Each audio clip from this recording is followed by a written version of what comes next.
Question ये है कि same force acts on two bodies of different masses 3 kg and 5 kg initially at rest, the ratio of the times required to acquire same final velocities. देखो दो bodies हैं, एक body question में दे रखा है कि एक तो 3 किलो की बॉडी है और एक दूसरी बॉडी है ये 5 kg की बॉडी है। एक तो 3 kg की है और दूसरा 5 kg के, दो बॉडीज हैं। इनके ऊपर सेम फोर्स लगाया जा रहा है, फोर्स नहीं पता कितना है बट सेम फोर्स लग रहा है। मान लो इस पे एफ लगा तो इस पे भी एफ लगा, सेम फोर्स लग रहा है। एक 3 किलो की बॉडी, एक 5 किलो की बॉडी और सेम फोर्स लगाया जा रहा है दोनों पे। और शुरू में दोनों ही रेस्ट में थी, ये भी गिवन है कि initially both bodies are at rest. Masses दे दिए, सेम फोर्स लगा दिया, इनिशियल वेलोसिटी दोनों की 0 है। The ratio of the times required to acquire the same final velocity.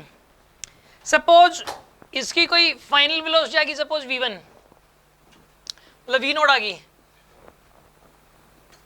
Same final मतलब एक ही टाइम सेम फाइनल वेलोसिटी, मतलब अलग अलग टाइम पे हो, मतलब वो तो अलग अलग, इसकी भी v0 है, इसकी वेलोसिटी v0 होने में मान लो t टाइम t1 टाइम लगा और इसकी वेलोसिटी v0 होने में मान लो t2 टाइम लगा।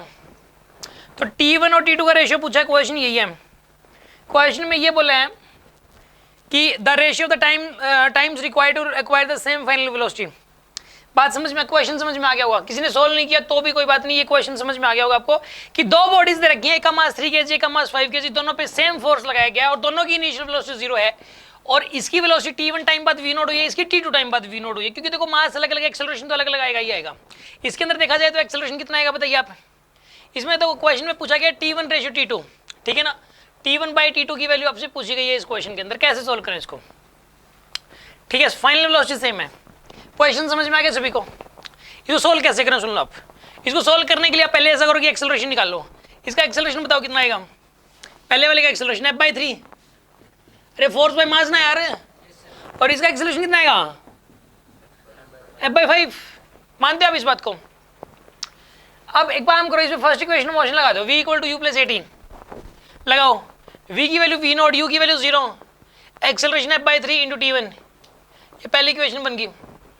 यहाँ पे भी लगाओ, final velocity v0, initial velocity 0, acceleration f/5 time t2, ये सेकंड इक्वेशन होगी। पे काम करो आप इन दोनों का ना, इसमें देखो लेफ्ट हैंड साइड तो इक्वल है ही, ठीक है, राइट हैंड साइड को भी इक्वेट कर दो आप, ठीक है ना। f/3 t1 = f/5 t2, f से f गया तो t1/t2 की वैल्यू यहाँ से आएगी 3/5। तो आंसर इज 3:5, ये आंसर आ गया आपके पास। 3:5 आंसर करेक्ट है। समझ में आ गया होगा आपको क्या। कोई भी क्वेश्चन ऑफ फिजिक्स का पहले ही सोचा करो क्या गिवन है, क्या फाइंड आउट करना है, ठीक है, और फिर उसमें कुछ ना कुछ करते हैं, मतलब इसके अंदर क्या करें कि आंसर मैच कर जाए, ठीक है। बात समझ में आ गई होगी हर किसी बच्चे को। ओके जी।